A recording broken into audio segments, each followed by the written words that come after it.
Bonjour et bienvenue dans ce 35e épisode du Monde Devant Soi. Je suis Christophe Caron et je suis en compagnie de Jean-Marie Colombani, directeur de la publication de Slate, et Alain Frachon, éditorialiste au Monde, spécialiste des questions internationales. Bonjour à vous. Bonjour Christophe. Bonjour Christophe.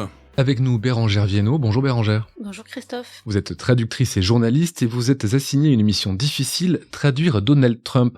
Vous le faites quotidiennement sur Twitter avec des traductions en temps réel de ses tweets et vous avez publié un livre remarquable, La langue de Trump, aux éditions Les Arènes. On peut vous lire dans Slate où vous signez cette semaine un long papier, À quoi joue Trump ? Vous y analysez la stratégie, si on peut parler de stratégie, du président Trump ces derniers jours. Merci d'être avec nous. They will be met with fire and fury.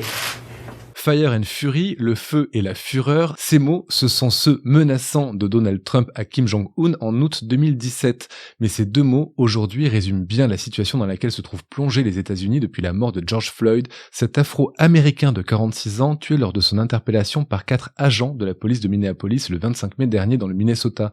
Depuis, les manifestations se sont multipliées à travers le pays et continuent malgré les émeutes, les pillages et les menaces de Donald Trump qui semblent de plus en plus isolés. Alain, est-ce qu'on peut qualifier ce moment d'historique ? Peut-être, il y a en tout cas un épisode qui me paraît historique, c'est la révolte de la hiérarchie militaire contre Donald Trump. Ça, je n'ai pas connaissance dans l'histoire récente des États-Unis d'une pareille révolte avec l'ancien ministre de la Défense, Jim Mattis, le ministre de la Défense actuel, Mark Esper, qui refuse d'obéir à une injonction de Trump, qui était de se préparer à mettre en œuvre une législation qui date du début du 19e siècle pour contrer les insurrections, la législation sur l'insurrection, et il a dit non, moi je pense que ce n'est pas du tout nécessaire et qu'il ne faut pas le faire. Parce que ce que voulait faire Trump, c'était envoyer l'armée pour calmer les manifestants ? Il y a un débat là-dessus dans la mesure où il n'est pas sûr qu'il ait vraiment le pouvoir d'envoyer l'armée comme ça. Il a sans doute le pouvoir d'envoyer la garde nationale, mais l'utilisation de la garde nationale, qui est une sorte d'armée de réserve de 400 000 personnes à peu près, très bien entraînées et très bien équipées, ce sont des gens qui font ça à temps partiel. Cette utilisation, elle est d'abord de la compétence des gouverneurs. Ce qu'ils lui ont dit d'ailleurs, ce qu'ils lui ont fait remarquer, puisque Trump attaquait les gouverneurs démocrates, mais aussi républicains, les accusant de faiblesse, etc., dans la mesure où il a cherché à exploiter cette situation à son profit, c'est-à-dire il a cherché de manière subliminale à dire attention, les Noirs vont attaquer les Blancs, attention, vous autres, les Blancs, vous allez être attaqués, attention, les démocrates ne vont pas vous défendre et nous aurons besoin de l'armée. Donc il a joué là-dessus, flirtant presque avec le thème de la guerre civile. Et ça me paraît assez unique. Je ne connais pas de président qui, dans ce genre de situation, n'aurait pas essayé d'unir les Américains au lendemain de la mort de George Floyd. Tous les présidents républicains ou démocrates auraient eu un discours plus ou moins consensuel. Lui, pas du tout. Lui, il a cherché à l'exploiter de manière très traditionnelle, c'est-à-dire à créer des divisions, à susciter de la peur, à accentuer la polarisation de la société américaine entre ceux qui ont quelque chose et ceux qui ont beaucoup moins, entre les Noirs et les Blancs, entre les républicains et les démocrates. Et ça, tant qu'il n'avait pas mis l'armée en cause, peut-être ça aurait mieux marché. Mais il a remis l'armée en cause. Et là, il a utilisé la garde nationale pour chasser des manifestants pacifiques, parmi lesquels un évêque, des prêtres, etc., d'une place qui se trouve juste à côté de la Maison-Blanche, qui s'appelle la place Lafayette. À un des points de cette place, il y a une très jolie église blanche-jaune du 19e siècle, une église épiscopalienne où en général les présidents vont. Et lui, comme il était humilié par le fait que la veille, il avait été dans le bunker de protection de la Maison-Blanche parce qu'il y avait quelques manifestations à Washington. Il faut dire tout de suite que certaines de ces manifestations ont été spectaculaires, mais qu'elles n'ont aucunement eu l'ampleur des manifestations qu'on a connues dans les années 60 ou dans les années 70. Or, dans la mesure où la presse a appris que les services de sécurité de la Maison-Blanche avaient mis Trump dans son bunker, il a dit « mais je vais avoir l'air d'un trouillard ». Et donc, il a voulu renverser la situation, passer pour un homme qui n'a peur de rien, qui fait dégager les alentours de la Maison-Blanche. Il se trouve que ces manifestants étaient là de manière non seulement pacifique, même s'il y avait eu un incident la veille autour de l'église, mais de manière légale aussi.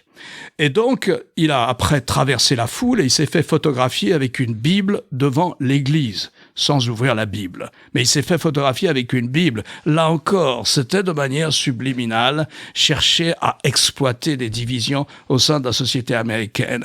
Comme la garde nationale était là, le chef d'état-major avait été convoqué par le président. Il était en uniforme, comme s'il était en guerre, dans la capitale fédérale des États-Unis. Le ministre de la Défense avait été convoqué. L'un et l'autre ont amèrement regretté d'avoir été filmés dans cette situation. Et l'un et l'autre ont voulu se dire qu'ils avaient tort d'être là et qu'il n'était pas question qu'on utilise l'armée américaine, même la garde nationale, pour chasser des manifestants alors que le droit de manifester est dans la Constitution. Et c'est le texte que va écrire l'ancien ministre de la Défense, Jim Mattis. Moi, j'ai prêté serment sur la Constitution. Trump essaye en ce moment d'utiliser l'armée contre l'Amérique, entre parenthèses de créer un climat de guerre civile, et c'est inadmissible. Une fois qu'il a dit ça, a commencé alors tous les autres chefs d'état-major, anciens ou nouveaux, et tous dans des termes impitoyables pour le président Trump. 3 chefs d'état-major, Dempsey, Mullen, Milley. L'actuel et 2 anciens. On va y revenir, mais juste avant de rentrer en détail dans les réactions de Trump, comme vous venez de la résumer, Jean-Marie, est-ce que pour vous, les manifestations, la mobilisation qu'il y a du peuple américain après la mort de George Floyd est un moment historique qu'on pourrait peut-être, certains le font, comparer à ce qu'on a vu dans la fin des années 60 au mouvement des droits civiques? Non, je pense que ce qui est historique, comme vient de le dire Alain, c'est la réaction de Donald Trump et le comportement de Donald Trump qui est historique parce que ça nous ramène à l'essentiel, c'est-à-dire que les pères fondateurs des États-Unis, ceux qui ont conçu et amendé quelques années plus tard la Constitution, avait justement dans l'idée de créer un système de pouvoir et de contre-pouvoir qui préserve les États-Unis d'un président déraisonnable, qui préserve d'un apprenti tyran, qui préserve d'un démagogue patenté. Ça reste l'essence même des institutions américaines. Et voilà que ce qui se produit est à l'envers de ce qu'ils avaient imaginé. Sur le caractère historique proprement dit, en dehors de cela, il y a 21 États, je crois, qui ont fait donner la garde nationale dans les manifestations qui ont eu lieu, et un peu plus d'une centaine de villes qui 140. Se sont animées par des manifestants ou parfois par des émeutes et parfois par des pillages. On voit bien que Donald Trump, lui, a en tête le précédent de 1968, où 1968, il y avait eu des émeutes qui étaient consécutives à l'assassinat de Martin Luther King. Il y avait aussi toutes les manifestations contre le Vietnam, donc il y avait un climat d'ébullition, de violence permanente, et Richard Nixon avait sorti le mot d'ordre de la loi et l'ordre, et en étant candidat de la loi et de l'ordre, il s'était fait élire. Donc c'est probablement cela que Donald Trump a en tête, en vue de sa réélection, dire voilà, je suis la loi et l'ordre, un peu une sorte de mimétisme, mais qui n'a sans doute pas lieu d'être, parce que là, il y a manifestement, en dehors des manifestants que l'on peut voir, il y a aussi une révolte, me semble-t-il, d'une bonne part de la jeunesse américaine contre le racisme et contre les discriminations. Jean-Marie l'a cité, la loi et l'ordre, law and order, je crois que Donald Trump les a tweetés plusieurs fois, ces 2 mots. Bérangère, vous lisez tous les tweets de Donald Trump, vous les traduisez.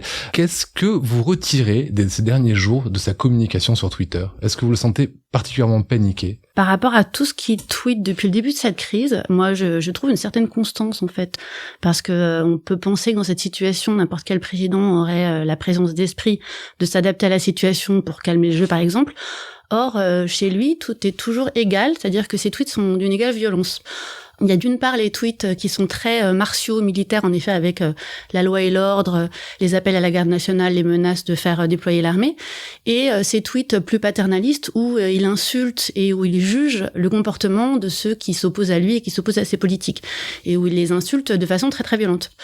Et à aucun moment depuis le début de cette crise provoquée par la mort de George Floyd, à aucun moment ça n'a varié.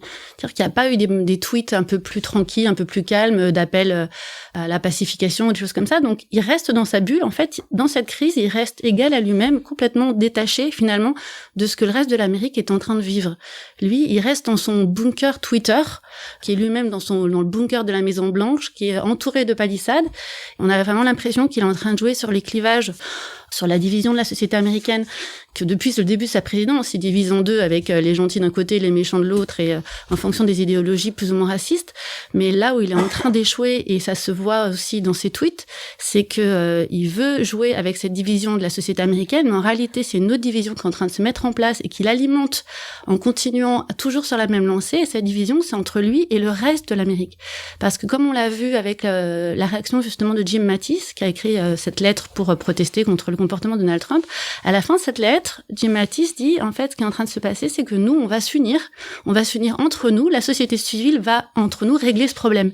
Et je pense que c'est la plus grande menace à laquelle est confronté Donald Trump, c'est que lui continue, dans son monde de Twitter, et dans cette espèce de bulle où tout le monde autour de lui dit qu'il a raison, et que de l'autre côté, l'Amérique, finalement, finisse par se réorganiser, s'apaiser, se pacifier, mais sans lui. Cette lettre de James Mattis, Alain, elle marque un tournant dans la crise, elle marque un tournant dans la présidence Trump. Oui, je crois, parce que jusque-là, si vous voulez, ce qui est frappant dans l'affaire Trump, c'est que les républicains sont solidaires. Il y a très peu d'élus républicains qui osent se désolidariser du président.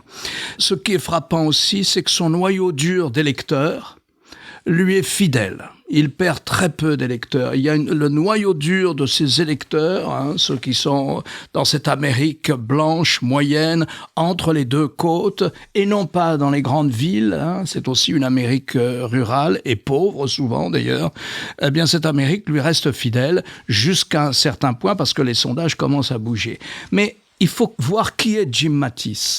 C'est un militaire professionnel, c'est un conservateur, il est né républicain, il est marqué républicain, il s'habille comme un républicain, etc.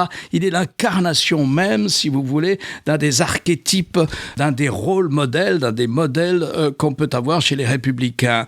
Et il a été commandant-en-chef des Marines, notamment, et il a été ensuite ministre de la Défense, un ministre de la Défense admiré et très respecté. C'est donc une voix qui s'adresse prioritairement au camp conservateur. Et ça, c'est nouveau. Et ça peut peut-être déclencher un début de révolte chez les élus républicains au Sénat ou bien à la Chambre des représentants. Il y a déjà hier une sénatrice, la sénatrice de l'Alaska, Lisa Murkowski, qui a attaqué très durement Trump en disant qu'elle soutenait à fond Mattis. C'est à ma connaissance la première véritablement qui a osé faire ça. Peut-être y aura-t-il ensuite un début de révolte chez les élus républicains. Ça peut déclencher cela s'ils sentent que leur électorat hésite, s'ils sentent que l'électorat ne change pas, reste fidèle à Trump, enfin j'entends le noyau dur de l'électorat républicain qui a porté Trump à la Maison-Blanche, alors les élus républicains ne bougeront pas, quitte à faire courir un risque majeur à leur formation dans l'histoire du Parti républicain. Parce que l'histoire se vengera de cette manière qu'ils ont eue de coller complètement à Donald Trump. Alain, vous avez cité John Kelly et James Mattis qui ont pris leur distance avec Donald Trump dans cette crise.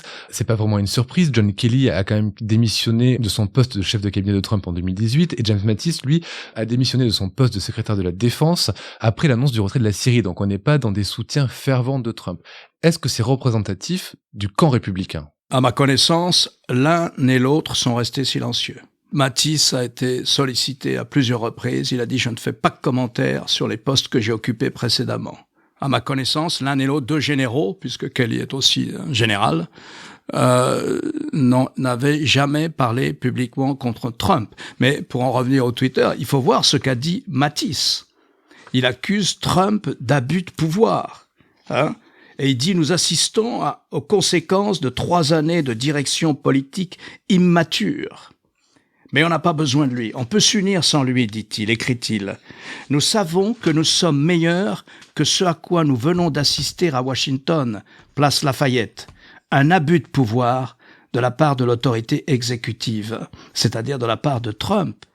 Il nous faut rejeter et tenir pour comptables de leurs actes ceux qui se moquent ainsi de notre Constitution.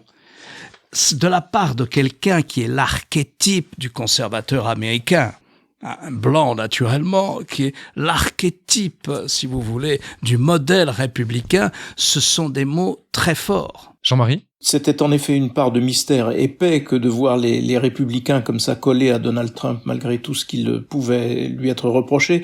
Essentiellement une grande incohérence, un peu dans tous les domaines. Si on fait l'inventaire de tous les domaines dans lesquels il a agi, c'est l'incohérence qui domine et l'incohérence finit par être destructrice. Mais il y a quand même eu George Bush qui s'est manifesté et qui pour la première fois aussi a fait une déclaration politique prenant à la fois ses distances et demandant un peu plus de raison et de sagesse.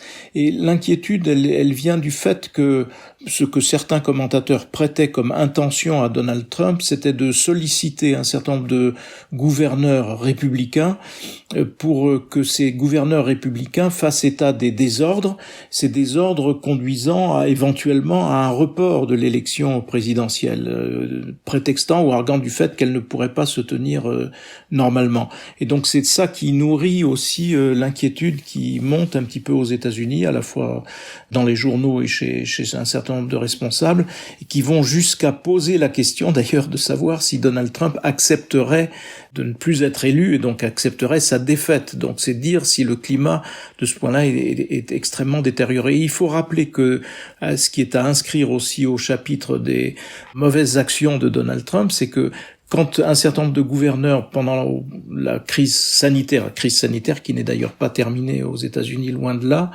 ont décidé le confinement, Donald Trump a encouragé ceux qui voulaient protester contre ce confinement, voire les a incités à manifester et à se révolter contre leurs gouverneurs, dont un certain nombre de ces gouverneurs étaient d'ailleurs des démocrates.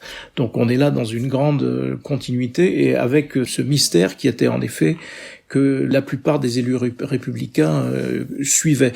Les sondages aujourd'hui commencent quand même à s'inverser sérieusement et il y a quand même, je crois, 55% des Américains qui ont été sollicités par les instituts de sondage qui désapprouvent l'attitude de Donald Trump dans la crise actuelle, qui est la crise liée au meurtre de ce George Floyd. Oui, alors pour préciser, 55% des Américains disent désapprouver la gestion par Trump des manifestations, dont 40% qui la désapprouvent fermement.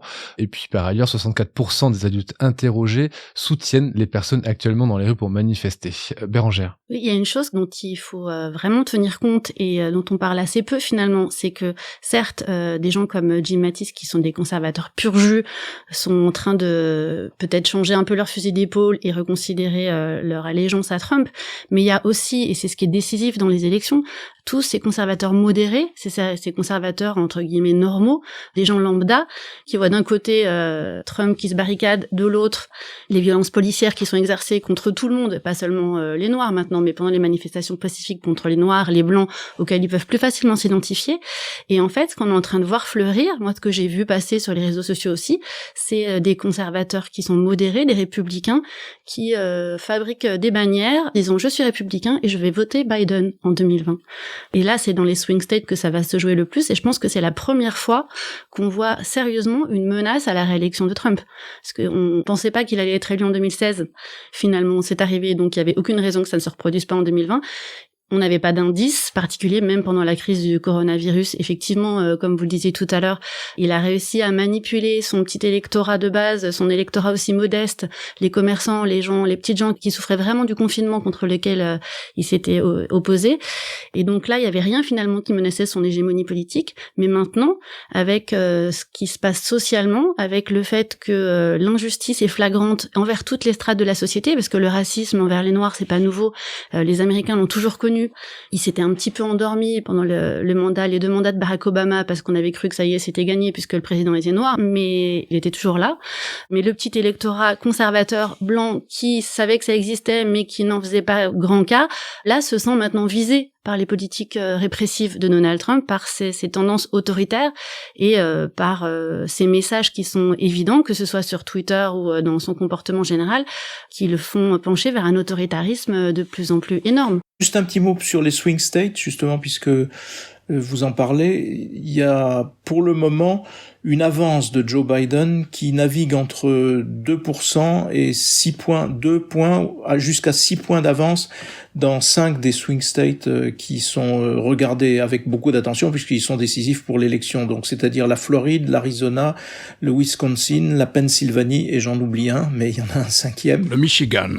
et le Michigan, qui sont dans cette fourchette, qui n'est pas une fourchette énorme, mais qui est quand même stable en faveur de Joe Biden. Bérangère, vous avez parlé de ces républicains qui s'engageaient à voter éventuellement pour Joe Biden.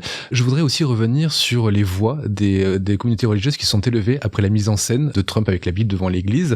Trump soigne depuis très longtemps sa base électorale chrétienne. Est-ce que cette mise en scène de cette semaine peut lui faire perdre le soutien des chrétiens, selon vous, Alain ? Non, mais vous savez, dans une élection américaine, dans la mesure où il y a beaucoup d'abstention, ce qui compte à ce stade, J-5 mois, ce qui compte, c'est de mobiliser son camp. C'est que son camp aille voter. Il faut que le noyau dur de vos électeurs aille voter. Et donc, ce geste-là s'adresse à 20 ou 25% d'électorat républicain qui a toujours collé à Trump, bizarrement d'ailleurs, parce que il ne semble pas avoir une vie privée qui colle tout à fait avec la majorité silencieuse des chrétiens évangéliques, divorcés 3 ou 4 fois, etc. Donc, il sait qu'il faut qu'il ait son noyau dur. S'il perd son noyau dur, s'il y a une fracture dans son noyau dur, à ce moment-là, il perd l'élection. Or, n'oubliez jamais qu'il a gagné cette élection en mobilisant le nationalisme blanc.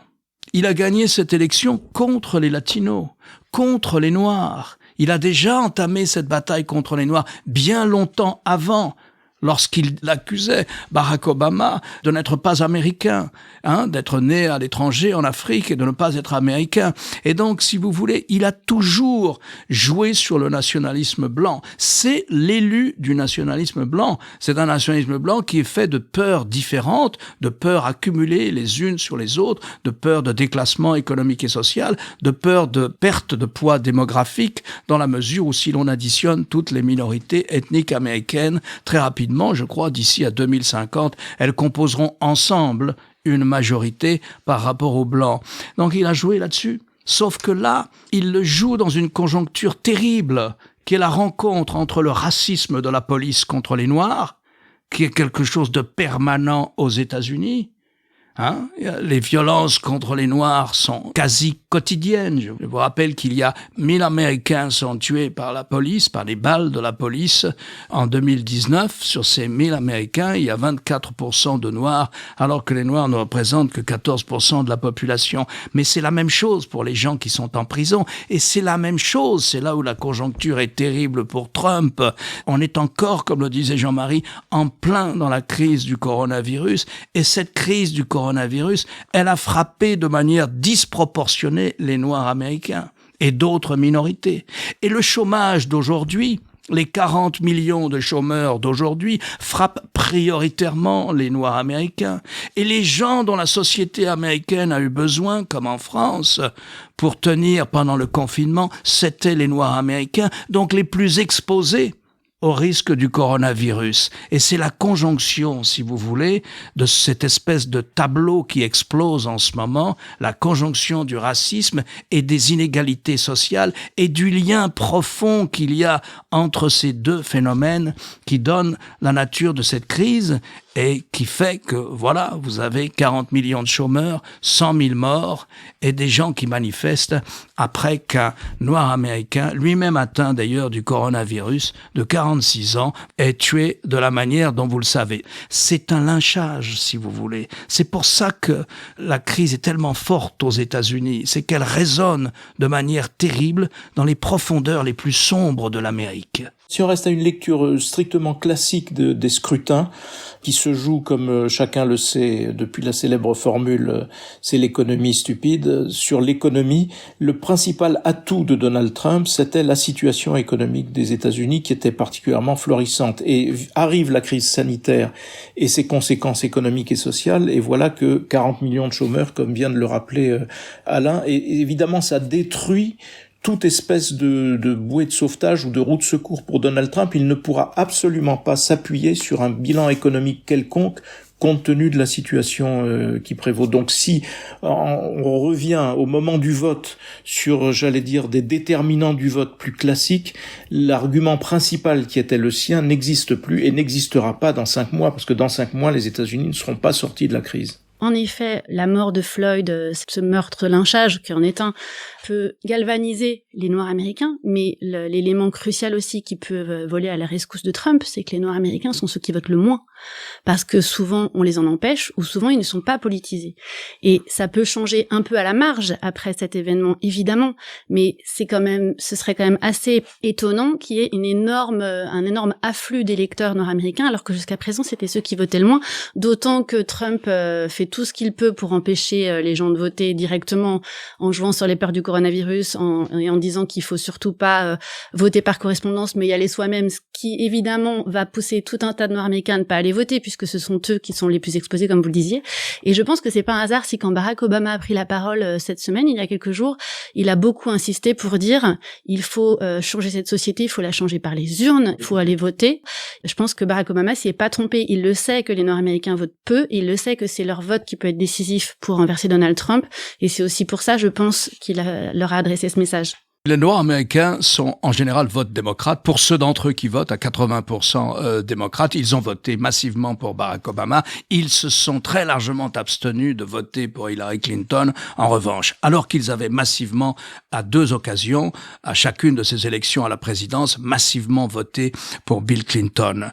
Donc, il faut mobiliser cet électorat, comme l'a dit Barack Obama à plusieurs reprises. Ce qui fait que, on pense en général que Joe Biden va choisir sans doute une femme noire américaine comme candidate à la vice-présidente pour former le ticket démocrate cet été à l'issue de la convention démocrate. Joe Biden est très conscient de ça. Il sait qu'il lui faut cet électorat. Il sait que cet électorat est très largement abstentionniste. Et donc, je crois qu'on peut dire d'ores et déjà qu'il va choisir, il a déjà dit que ce serait une femme, mais il va sans doute choisir une femme noire américaine.